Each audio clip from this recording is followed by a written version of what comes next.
Praise the lord. మిత్రులారా, అందరికీ మన ప్రభువైన యేసుక్రీస్తు వారి నామమున వందనాలు తెలియజేస్తున్నాను.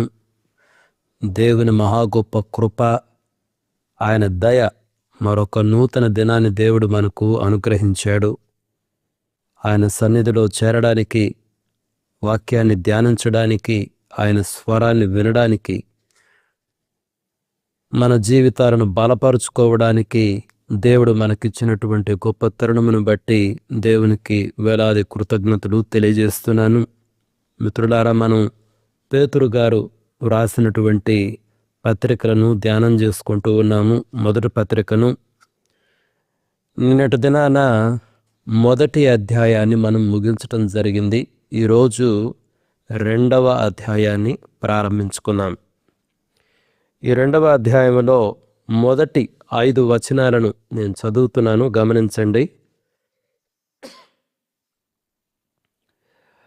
ప్రభువు దయాళుడని మీరు రుచి చూచియున్న ఎడల సమస్తమైన దుష్టత్వమును, సమస్తమైన కపటమును, వేషధారణను, అసూయను, సమస్త దూషణ మాటలను మాని క్రొత్తగా జన్మించిన శిశువులను పోలిన వారై నిర్మలమైన వాక్యమును పాలవలన రక్షణ విషయములో ఎదుగు నిమిత్తము ఆ పాలను అపేక్షించుడి.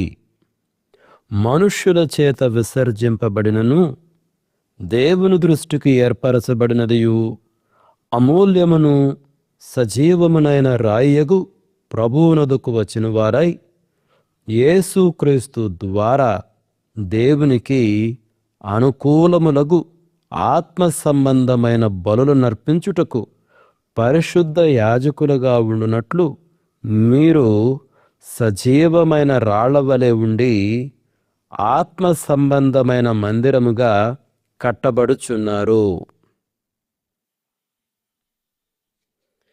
చాలా శ్రేష్టమైనటువంటి వాక్య భాగము. మిత్రులారా, ఈ పత్రిక యొక్క చారిత్రక నేపథ్యాన్ని నేను మీకు ఆల్రెడీ చెప్పడం జరిగింది. ఆ దినాలలో మొదటి శతాబ్దంలో ప్రత్యేకంగా నీరో చక్రవర్తి ఆయన పరిపాలిస్తున్నటువంటి ఆ కాలంలో క్రైస్తవులు చాలా రకాల హింసలకు గురి చేయబడ్డారు. అనేక రకాల నిందలకు వాళ్ళు గురి చేయబడ్డారన్నమాట. అటువంటి తరుణంలో విశ్వాసులను స్థిరపరచడానికి ఈ పత్రికను వాళ్లకు వ్రాయడం జరిగింది. వాళ్ళను ఆదరించడానికి, ఓదార్చడానికి, విశ్వాసములో స్థిరపరచడానికి పేతురు గారు ఈ పత్రికను వ్రాశారు.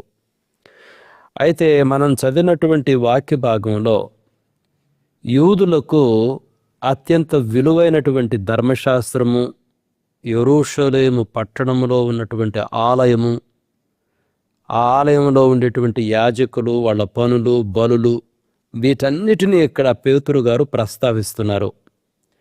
అయితే వీటిని ఇప్పుడు క్రైస్తవులకు అన్వయిస్తున్నాడు అన్నమాట.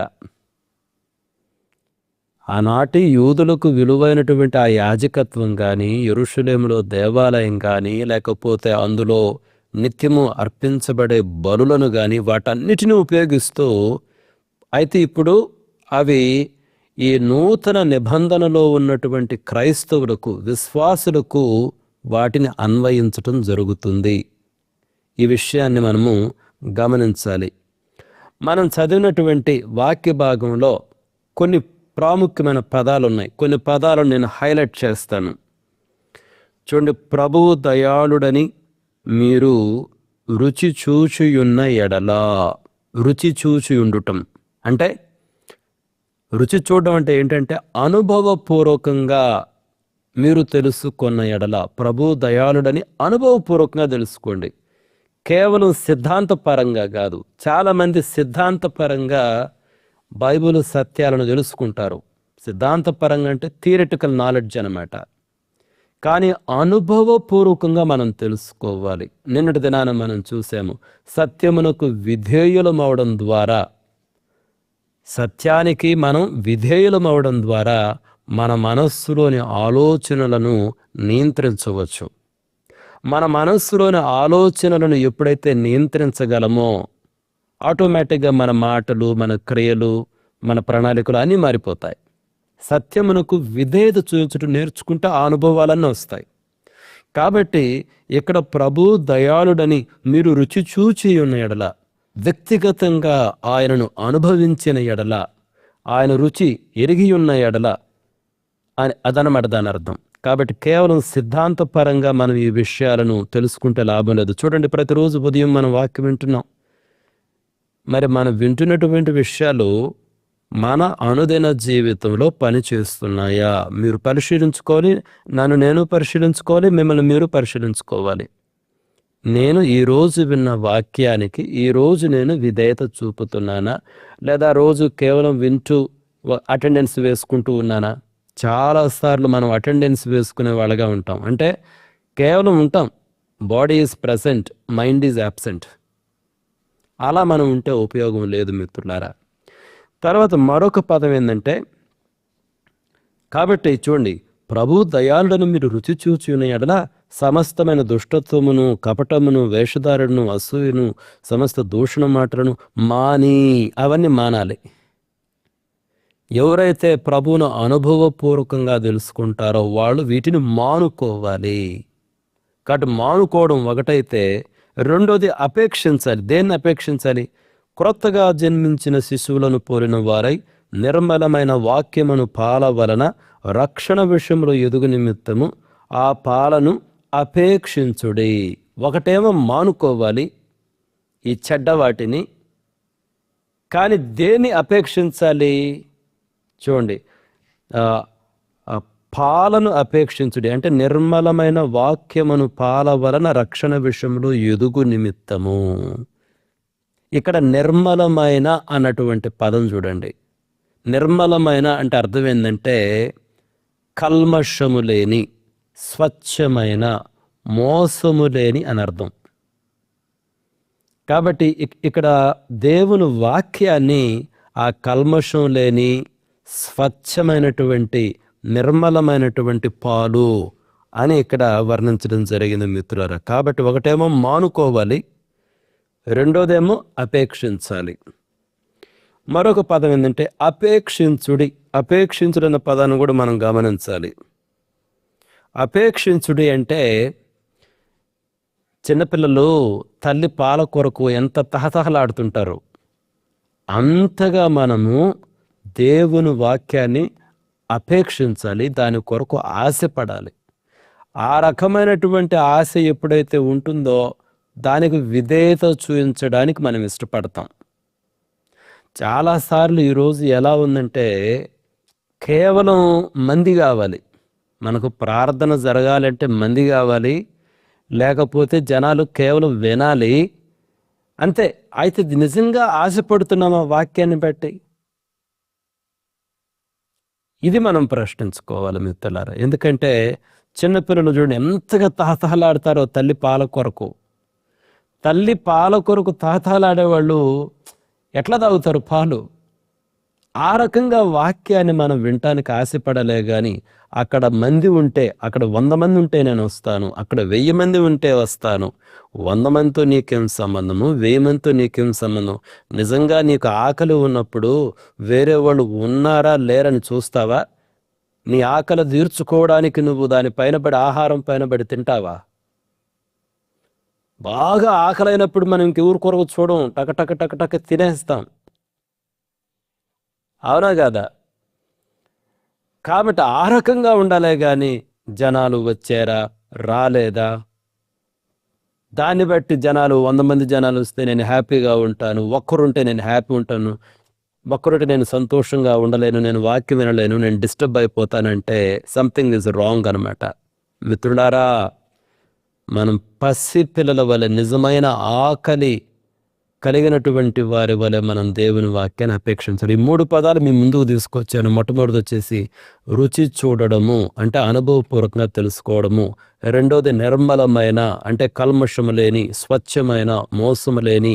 మూడవది అపేక్షించుడి అంటే పసిపిల్లలు తల్లి పాల కొరకు తహతహలాడుతున్నట్టు, ఆ పదం చూడండి, తహతహలాడుతున్నట్టు మనం కూడా దేవుని వాక్యాన్ని ఆశించాలి.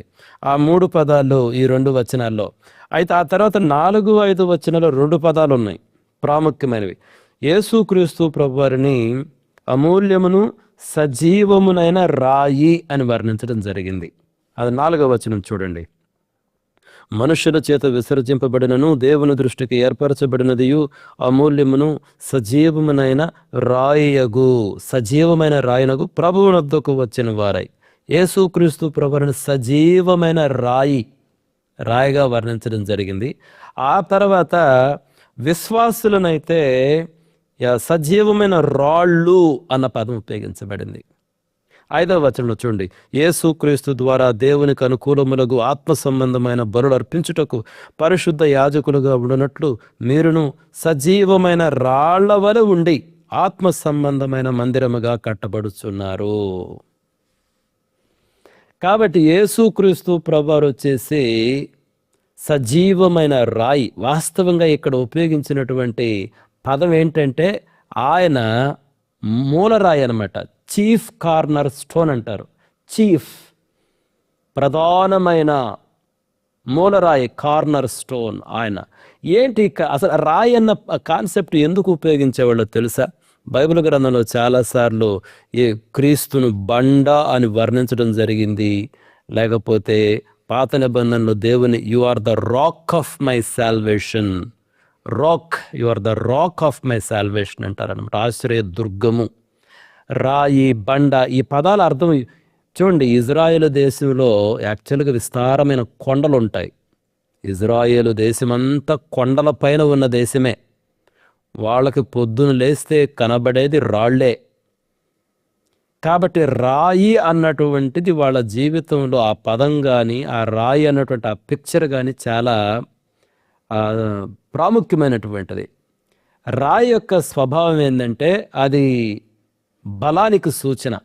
రాయి అన్నటువంటిది బలానికి సూచన, నిలకడకు సూచన, మార్పు చెందని స్వభావానికి సూచన. అది వర్షాకాలం కానీ, ఎండాకాలం కానీ, చలికాలం కానీ రాయి అలానే ఉంటుంది. అది మార్పు చెందదు, అది నిలకడగా ఉంటుంది, చాలా దృఢంగా ఉంటుందన్నమాట. కాబట్టి యేసుక్రీస్తు ప్రభువారిని ఒక రాయితో పోలుస్తున్నారు అన్నటువంటి విషయం మనం గమనించాలి. అయితే ఇప్పుడు అతి మామూలు రాయి కాదు, మామూలు రాళ్ళు అయితే జీవం లేకుండా ఉంటాయి. కానీ యేసుక్రీస్తు ప్రభువారు అయితే సజీవమైన రాయి. కాబట్టి ఆయన మార్పు చెందినటువంటి వాడు. ప్రజలు ఇప్పుడు ఒకసారి ఆయన్ని రాజుగా చేయాలనుకున్నారు. ఆహా, ఇక నన్ను రాజుగా చెయ్యాలనుకున్నారులే అని చెప్పేసి యేసుక్రీస్తు ప్రభువారు అది అంగీకరించాడా? లేదు. ఆయన వచ్చింది సిలువ కార్యమును నెరవేర్చడానికి. ఆయనను రాజుగా చేయాలనుకుంటే ఆయన తిరస్కరించి వెళ్ళి సిలువ పైన చనిపోయాడు. ఆ సిలువ కార్యము ద్వారా ఆయన రాజుగా హెచ్చించబడ్డాడు. చూడండి, ప్రజలేమో ఎలా రాజుగా చేయాలనుకున్నారు? ఆహా, నువ్వు అద్భుతాలు చేస్తున్నావు, నీ బోధలు అద్భుతంగా ఉన్నాయి. అయితే నీ బోధలే కాదు, నీ కార్యాలు కూడా చాలా అద్భుతంగా ఉన్నాయి. నువ్వే మాకు రాజువు, నువ్వైతేనే ఈ రోమా సామ్రాజ్యం నుంచి, అధికారం నుంచి మమ్మల్ని విడిపించగలవు, నిన్ను రాజుగా చేస్తామని వచ్చారు. కానీ యేసుక్రీస్తు ప్రభువారు వెళ్ళిపోయాడు. అక్కడ ఒప్పుకోలేదు. ఆయన తప్పించుకొని వెళ్ళిపోయాడు. ఆయన ఏం చేశాడు? ఆయన పోయి సిలువలో చనిపోయాడు. ఎందుకంటే ఎవరైనా కానీ రాజుగా చేస్తానంటే దాన్ని వదిలిపెట్టిపోయి నేను అవమానం పొందుతాను, మీతో ఉమ్మించుకుంటాను, మీతో కొట్టబడతాను, అన్యాయంగా తీర్పించుకుంటాను అని కోరుకుంటారా? సాధారణంగా ఎవరు కోరుకోరు. కానీ యేసుక్రీస్తు ప్రభువారు ఆయన వచ్చిందే సిలువలో మరణించి సమస్త మానవాళికి రక్షణను అనుగ్రహించడానికి. కాబట్టి ఈ లోకం ఇచ్చేటువంటి ఆ ఘనతను, మహిమను బట్టి ఆయన మార్పు చెందల. ఆయన ఏ పని మీద ఉన్నాడు, దేని కొరకైతే వచ్చాడో ఆ పనిని నెరవేర్చాడు. మార్పు లేనటువంటి వాడు. ఆయన ఎందుకు వచ్చాడో ఆయనకు తెలుసు. అయితే శిలువ శ్రమల ద్వారా, ఆ మార్గము ద్వారా దేవుడే ఆయన హెచ్చించాడు. అన్ని నామముల కన్నా పైనామాన్ని ఇచ్చాడు. ఇప్పుడు ఏ మనిషి ఇవ్వగలడు అన్ని నామముల కన్నా పైనామాన్ని? కాబట్టి యేసుక్రీస్తు ప్రభువారు అందుకే రాయి అన్నమాట. మార్పు లేనటువంటి వాడు, నిలకడగా ఉండేవాడు, బలానికి సాదృశ్యం. ఆయన ప్రణాళికలు అట్లా తొట్టు పడవు. ఆయన ప్రణాళికలు ఎప్పుడు నిలబడే ఉంటాయి. కాబట్టి ఆయన సజీవమైన రాయి అన్నటువంటి విషయాన్ని మనం గమనించాలి. ఇంకొకటి ఏంటంటే, ఈ పాత యూదులు కానీ ఎక్కడైనా కానీ చీఫ్ కార్నర్ స్టోన్ అంటే ఒక బిల్డింగ్ కట్టేటప్పుడు మొదట మూలరాయి వేయాలి. చీఫ్ కార్నర్ స్టోన్ అంటే ఎంటైర్ పునాది కాదు, మొత్తం పునాది కాదు. చీఫ్ కార్నర్ స్టోన్ అంటే ఒక బలమైన మూలరాయి అనమాట. అది ఆ బిల్డింగ్కి ప్రధానమైన ఆధారం. ఆ రాయిని బట్టి ఇక బిల్డింగ్ కొలతలేస్తారు, ఆ రాయిని బట్టి మిగిలిన రాళ్ళు అమరుస్తారు అనమాట. ఆ బిల్డింగ్ కట్టబడాలంటే ఆ మూల రాయికి అంటు కట్టబడి ఆ బిల్డింగ్ యొక్క కొలతలు కానివ్వండి, బిల్డింగ్ యొక్క దిశ కానివ్వండి, బిల్డింగ్ స్ట్రక్చర్ కానివ్వండి, లేకపోతే మిగిలిన రాళ్ళన్నీ అమరుస్తారు ఆ మూల రాయిని ఆధారంగా చేసుకొని. అందుకనే విశ్వాసులందరినీ కూడా సజీవమైన రాళ్లుగా వర్ణించడం జరిగింది. అసలు రాళ్ళు అన్న పదం ఎందుకు వచ్చిందంటే చెప్పాను, ఇప్పుడు యెరూషలేము పట్టణం అన్నా, ఆ పట్టణంలో ఆలయం అన్నా యూదులకి చాలా ప్రాముఖ్యమైనటువంటిది. మరి ఆలయం కట్టాలంటే ఆలయంలో రాళ్ళు అవసరం కదా, గోడలు కట్టాలంటే రాళ్ళు అవసరం కదా. అది భౌతికమైనటువంటి ఆలయం. కానీ ఎక్కడైతే పేతురు గారు ఏం మాట్లాడుతున్నారు, యేసుక్రీస్తు ప్రభు వారిని సజీవమైనటువంటి మూలరాయిగా వర్ణిస్తూ మిగిలిన విశ్వాసులందరినీ సజీవమైన రాళ్లగా వర్ణిస్తున్నాడు. అంటే సజీవమైన రాళ్లతో మనం అందరము ఒక మందిరంగా కట్టబడుచున్నాము. ఆ మందిరములో తండ్రి అయిన దేవుడు ఆరాధించబడుతూ ఉంటాడు మిత్రులారా. అందుకనే చూడండి, పాత నిబంధన గ్రంథం ఆ ఆలయంలో యాజకులు ఎప్పుడు బలులు అర్పిస్తూ ఉంటారు. కానీ ఇప్పుడు విశ్వాసులైతే యాజకులే, విశ్వాసులందరూ యాజకులే. అయితే మనం కూడా బలులు అర్పిస్తుంటాము, ఆధ్యాత్మిక బలులు అర్పిస్తూ ఉంటాం. అందుకనే చూడండి 5వ వచనంలో, యేసుక్రీస్తు ద్వారా దేవునికి అనుకూలములకు ఆత్మ సంబంధమైన బలులు అర్పించుటకు పరిశుద్ధ యాజకులుగా ఉండునట్లు మీరును సజీవమైన రాళ్ల వలె ఉండి ఆత్మ సంబంధమైన మందిరముగా కట్టబడుచున్నారు. మనం కూడా బలులు అర్పిస్తాం. అయితే పాత నిబంధన గ్రంథంలో వాళ్ళు గొర్రెలను, మేకలను, పశువులను బలులుగా అర్పించేవాళ్ళు. అయితే మనము మన జీవితాన్నే, మన హృదయాన్నే, మన మనస్సునే, మన క్రియలనే, మన ప్రార్థనలనే, మన ఆరాధనలనే బలులుగా అర్పిస్తూ ఉంటాం మిత్రులారా. అదనమాట. అంటే పాత నిబంధన గ్రంథంలో ఉన్నటువంటి ఆ పదాలన్నిటినీ, ఆ పదాలు ఆ యెరూషలేములో ఆలయం కానివ్వండి, ఆ యాజకులు కానివ్వండి, ఆ బలులు కానివ్వండి, ఆ మందిరం కానివ్వండి, వాటన్నిటిని కూడా ఇప్పుడు సాదృశ్య రూపకముగా పేతురు గారు క్రైస్తవులకు, యేసుక్రీస్తు ప్రభునందు విశ్వాసులకు అన్వయిస్తున్నాడు అన్నటువంటి విషయాన్ని మనం గమనించాలి మిత్రులారా. నేను ఇప్పుడు ఏం చేస్తానంటే, కాబట్టి నేను 5 ప్రాముఖ్యమైన పదాలు మీ ముందుకు తీసుకొచ్చాను. మొట్టమొదటి వచ్చి రుచి చూచి తెలుసుకోవడం, అంటే అనుభవపూర్వకంగా తెలుసుకోవటం. తర్వాత అంటే అనుభవపూర్వకంగా తెలుసుకుంటే ఏం చేయాలి, చెడుని విసర్జించాలి. దూషణ మాటలు, కపటత్వాన్ని, ఆ పదాలు ఎన్నో ఉన్నాయి, దుష్టత్వాన్ని, సమస్తమైన కపటాన్ని, వేషధారును, అసూయను, దూషణ మాటలను, వీటన్నిటిని మనము వదిలిపెట్టాలి. కాబట్టి రుచి చూచి ఎరుగుట మొట్టమొదటి పదము. రెండవది వచ్చేసి నిర్మలమైన పాలన అపేక్షించ. నిర్మలమైన అంటే కల్మషం లేని, స్వచ్ఛం లేని, మోసం లేనటువంటి ఆ వాక్యాన్ని మనం అపేక్షించాలి. వాక్యం నా కొరకే అన్నట్టు అపేక్షించాలి. పసిపిల్లలు పాలు తాగేటప్పుడు నా కొరకే అని తాగుతారు, ఎంత తాలాడుతూ తాగుతారో ఆ విధంగా వాక్యాన్ని తాగాలి. అంటే అర్థం ఏంటి, అంత ఆకలి అవ్వాలి, దానిపైన అంతగా ఆధారపడాలి, ఆశపడాలి. అంతేగాని వేరే కారణాలతో మనం వాక్యం వినకూడదు, వాక్యం చెప్పకూడదు. చర్చికి వచ్చేటప్పుడు ఒకే కారణంతో రావాలి, ఈ వాక్యం, దేవుని మాటలు నాకు కావాలి, ఈ పాలు నాకు కావాలి, నేను ఎదగాలంటే, నేను బాగుపడాలంటే, నేను మారు మనసు పొందాలంటే, నేను దీవించబడాలంటే నాకు ఈ వాక్యం అవసరం, నా ఆశతో రావాలి. కానీ అటెండెన్స్ చేసుకోవడానికి రాకూడదు, ఇక వేరే కారణాలతో రాకూడదు మిత్రులారా.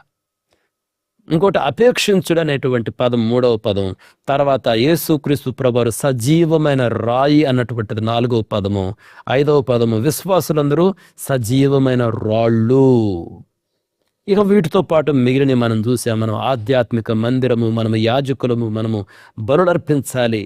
మన హృదయమే ఒక బలి, మన మనస్సే ఒక బలి, మన కోరికలన్నీ దేవునికి, ఆయనకు విధేయతకు తీసుకుని రావాలి, అదే ఒక బలి. మన ఆరాధనే ఒక బలి, మన స్తుతే ఒక బలి, మన పరిచర్య ఒక బలి. ఇవి మనం అర్పించాల్సినటువంటి బలులు మిత్రులారా. చూడండి, వీటిని అర్థం చేసుకుంటూ కొన్నిటిని నేను బిబ్లికల్ ఇలిస్ట్రేషన్స్ని మీ ముందుకు తీసుకొస్తాను. యేసుక్రీస్తు ప్రభువారు ఒక సందర్భంలో ఏమంటారో చూడండి. మత్తయి సువార్త 18వ అధ్యాయానికి రండి. మత్తయి సువార్త 18వ అధ్యాయంలో 18వ అధ్యాయం 3వ వచనం చూడండి. మత్తయి సువార్త 18వ అధ్యాయం 3వ వచనం. మీరు మార్పు నుండి బిడ్డల వంటి వారైతేనే గాని పరలోక రాజ్యంలో ప్రవేశించరని మీతో నిశ్చయముగా చెప్పుచున్నాను. చూడండి, మార్పు నుండి బిడ్డల వంటి వారైతేనే గాని, అంటే పసిపిల్లలు ఉండేది నిష్కల్మషమైన మనస్తత్వం, అవునా కదా? పసిపిల్లలలో నిజంగా నేను ఆ నూతనపల్లికి వెళ్ళి ఆ పిల్లల మధ్య పరిచయం చేసిన ఒక్కొక్కసారి, ఇప్పుడు మనం సాధారణంగా మనం పిల్లలు కనిపిస్తే ఏం చేస్తాం, మనం ఆ బుగ్గను అట్ట గిల్లుతాం, ఆ బుగ్గను అట్ట గిల్లి ముద్దు పెట్టుకుంటాం. అంటే పసిపిల్లలు అంటేనే ముద్దాడాలనిపిస్తుంది. పోయిన వారము నేను మోష అన్న ఇద్దరం వెళ్తే పిల్లలు విస్తారంగా వస్తున్నారు. పోయిన వారం 24 మంది వచ్చారు పిల్లలు, కొత్త వాళ్ళందరూ. అయితే లోకేష్ అని ఒక పిల్లోడు, వాడు చిన్నోడే, వాడు నా పక్కన కూర్చొని నేను వాడు బుగ్గ గిల్లుతాను, వాడు నా బుగ్గ గిల్లుతూ ఉంటాడు. మనం పిల్లలు బుగ్గ పట్టుకుని ఇట్లిట్లా అంటాం కదా, వాడు ఎంతసేపుకి నా బుగ్గ పట్టుకుని ఇట్లిట్లా అంటాడు. మళ్ళీ కాసేపు కౌగులించుకోమని 2 చేతులు ఇస్తాడు. వాడిని మధ్యలో కౌగులించుకుంటూ ఉండాలి. నిజంగా ఆ నిష్కల్మషత్వం చూస్తే అసలు పరలోక రాజ్యం ఏడే ఉందనిపిస్తుంది. చూడండి, ఇంత భాగ్యం ఎక్కడ దొరుకుతుందా? ఆ మాయకత్వంగా వాడు 2 చేతులు ఇస్తాడు. ఆ అనిల్ అనే ఒక మోగ పిల్లవాడు ఉంటాడు, నేను కింద కూర్చుంటే కింద కూర్చొనివాడు, పైకి లే అని చెప్తాడు, నన్ను బలవంతం చేస్తాడు నువ్వు పైన కూర్చో అని చెప్పి. అద్భుతం అండి నిజంగా. వాళ్ళ స్పర్శ, వాళ్ళ ప్రేమ చూస్తుంటే అద్భుతం. యేసయ్య చెప్పింది కూడా అదే, మీరు పసిపిల్లల వరే అవ్వాలి, అంత నిష్కల్మషంగా అవ్వాలి. అంటే పసిపిల్లలు అంటే పిల్లలవమని కాదు, ఆ రకమైన మనస్తత్వమా, నిష్కల్మషమైన ప్రేమ, ఆప్యాయత, అది మనకు ఉండాలి మిత్రులారా. అదే కాబట్టి పిల్లల వల్ల, పసిపిల్లలు ఎంత ఆకలి కూడా ఉంటారో అట్లా కూడా ఆకలి కొని ఉండాలి మనం. పాల కొరకు ఎంత తహతహలాడతారో తల్లి పాలు కొరకు, అంతగా ఆకలి కొని ఉండాలి దేవుని వాక్యం. అప్పుడు మనం ఎదుగుతాం. ఎందుకు ఆకలి కొని ఉండాలి? రక్షణలో ఎదగాలి అంటే. అదే పేతురు గారు చెప్తుంది, మీరు ఎదగాలంటే వాక్యం ద్వారానే సాధ్యం, వేరే విధంగా సాధ్యం కాదు మిత్రులారా. ఎదుగుట అనేది కేవలం వాక్యం ద్వారానే సాధ్యము. కాబట్టి పసి పిల్లల వలె మారు మనసు పొందాలి. పసి పిల్లల వలె ఆకలిగొని తహతహలాడుతూ వాక్యం అనే పాలన ఆశించాలి. మరొకటి చూడండి, కీర్తన గ్రంథం 34వ అధ్యాయానికి రండి. 34వ కీర్తన 34వ కీర్తనలో నేను 8వ వచనం చదువుతున్నా. యెహోవా ఉత్తముడని రుచి చూచి తెలుసుకొనుడి, ఆయనను ఆశ్రయించు నరుడు ధన్యుడు. దావీదు గారు చెప్తున్నాడు, రుచి చూచి తెలుసుకోండి. అదే పేతురుగా అదే పదం ఉపయోగిస్తున్నారు, రుచి చూడండి. రుచి చూడడం అంటే, ఇప్పుడు యెహోవా ఉత్తముడని రుచి చూచి తెలుసుకున్నాడు అంటే, ఇప్పుడు మనకి మామిడికి ఆవకాయ ఉందండి. ఇప్పుడు ఆవకాయని రుచి చూడమంటే ఏం చేయాలి? మనం అంతా తీసుకుని నాలుగు మీద పెట్టుకుంటాం. రుచి చూడటం అంటే అది కదా. మనం చూసి నేను రుచి చూశాను అంటామా? ఇప్పుడు రుచి చూడమని ఎవరినంటే అర్థం ఏంటి? నువ్వు ఆ పచ్చడి తీసుకొని కొంచెం నాలుగు మీద పెట్టుకోవాలి. పెట్టుకొని అబ్బా పులుపు ఉంది, అబ్బా ఉప్పు ఉంది, అబ్బా భలే బాగుంది, ఏదో ఒకటి అంటావు, అవునా కదా? రుచి చూడటం అంటే నా పచ్చడి తీసుకొని, లేదా ఆ కూర తీసుకొని, అలా ఆ స్వీట్ తీసుకొని మనం నోట్లో పెట్టుకొని తినాలి. దాన్ని రుచి చూడటం అంటారు. అదే అనుభవపూర్వకం. అలా దేవుని మనం రుచి చూడాలని మిత్రులారంట, అనుభవపూర్వకంగా. అది ఎప్పుడు వస్తుందంటే సత్యమునకు విధేయులం అవ్వాలి. ఇక్కడ రుచి చూచి తెలుసుకోండి. తర్వాత ఇంకొకటి, ఈ మూలరాయి అన్నటువంటి కాన్సెప్ట్ ప్రవచనాత్మకమైనటువంటి, అదేదో అప్పటికప్పుడు పుట్టుకొని వచ్చింది కాదు. యేసుక్రీస్తు ప్రభు మూలరాయి అన్నటువంటిది ప్రవక్తలు ప్రవచించారు మిత్రులు. ఒకసారి యెషయా గ్రంథానికి రండి. యెషయా గ్రంథం 28వ అధ్యాయానికి రండి. 16వ వచనం చూడండి. ప్రభువుకు యెహోవా ఎలాగున సెలవిచ్చుచున్నాడు, సియోనులో పునాదిగా రాతిని వేసిన వాడును నేనే, అది పరిశోధింపబడిన రాయి, అమూల్యమైన తలరాయి, బహుస్థిరమైన పునాది రాయి అయిన మూలరాయి అయి ఉన్నది. విశ్వసించువాడు కలవరపడడు. ఎన్ని రకాల పదాలండి! ప్రవచనాత్మకంగా యేసుక్రీస్తు ప్రభు గురించి చెప్పబడిన మాట చూడండి. పునాది రాతిగా వేశాడంట ఆయన్ని. సియోనులో పునాదిగా రాతిని వేసిన వాడను నేనే. అది పరిశోధింపబడిన రాయంట, అది అమూల్యమైనటువంటి రాయంట, అది బహు స్థిరమైన పునాది రాయంట, అది మూలరాయి అంట. ఎన్ని రకాల పదాలు చూడండి.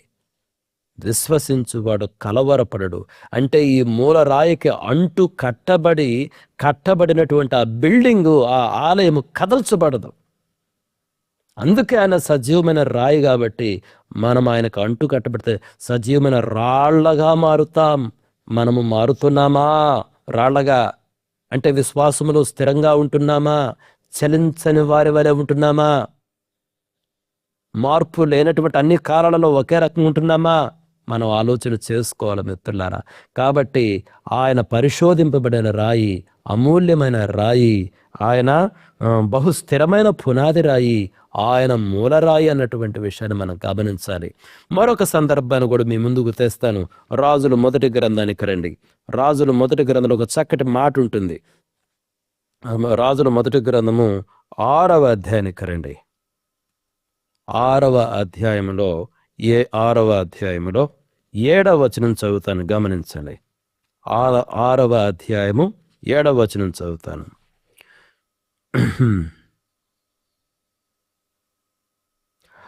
7వ వచనం చూడండి. అయితే మందిరము కట్టు సమయమున అది ముందుగా సిద్ధపరచి తెచ్చిన రాళ్లతో కట్టబడను.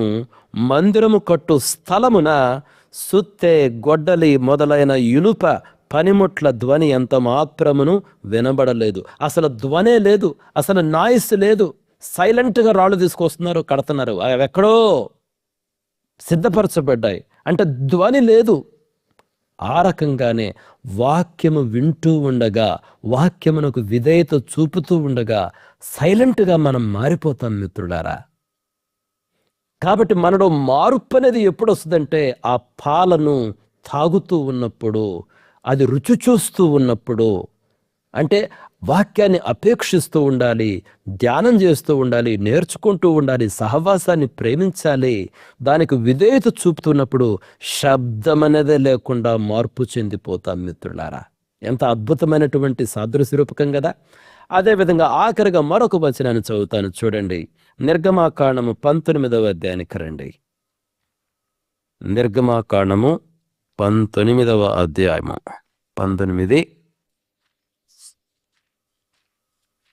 6వ వచనం చదువుతున్నాం.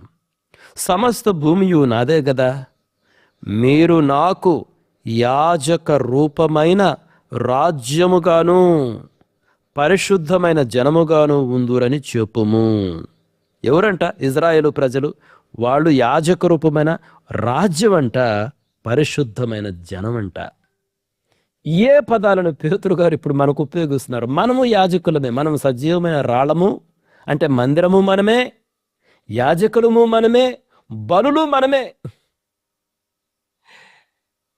భౌతికంగా చూస్తే మందిరం వేరు, అవి రాళ్ళు వేరు, యాజకులు వేరు, బలులు వేరు. ఆడ మందిరము ఉంది, ప్రజలు వస్తుంటారు పోతుంటారు. కానీ ఇప్పుడైతే నీవే మందిరము, నీవే యాజకుడివి, నీవే బలివి. ఎంత ఆశ్చర్యం చూశారు ఈ పిక్చర్, ఎంత అద్భుతమైనటువంటి పిక్చర్ కదా.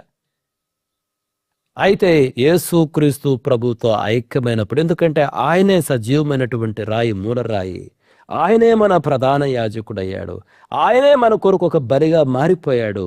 ఇప్పుడు ఆయన దగ్గరకు వచ్చే మనం కూడా ఒక సజీవమైన రాళ్లగా మనమందరం మారిపోతాము. మనమందరం, ఆయన ప్రధాన యాజకుడైతే మనమందరము యాజకులుగా మారిపోతాము. ఆయన నిజమైన బలి అయిపోతే మనం కూడా దేవునికి బలులుగా మన జీవితాన్ని, మన సమయాన్ని, మన డబ్బుని, మన శక్తిని, మన హృదయాన్ని, మన కోరికలను ప్రతిదాన్ని ఒక బలిగా అర్పిస్తాం మిత్రులారా. ఎంత గొప్ప విషయం కదా. నేను ముగిస్తున్నాను. ముగించే ముందు కొన్ని ప్రాముఖ్యమైన విషయాలు మీకు చెప్తాను చూడండి. మనము పాప స్వభావాన్ని విడిచిపెట్టాలి. అది పేతురు గారు చెప్తున్నారు. మీరు ఆయన రుచి చూస్తే ఈ చెడుతనాన్నంతా మానుకోండి. కాబట్టి పాప స్వభావాన్ని మనం విడిచిపెట్టాలి. అది మొదటి పాఠము. రెండో పాఠం అయితే వాక్యాన్ని మనము ఆశించాలి. వాక్యము ఎడల వాంఛ కలిగి ఉండాలి. అది రెండవ విషయము. మూడవ విషయం అయితే యేసుక్రీస్తుతో ఐక్యత కలిగి ఉండాలి. ఆయన సజీవమైన రాయి అయితే మనము సజీవమైన రాళ్ళగా ఉండాలి. ఆయన ప్రధాన యాజకుడైతే మనము యాజకులుగా ఉండాలి.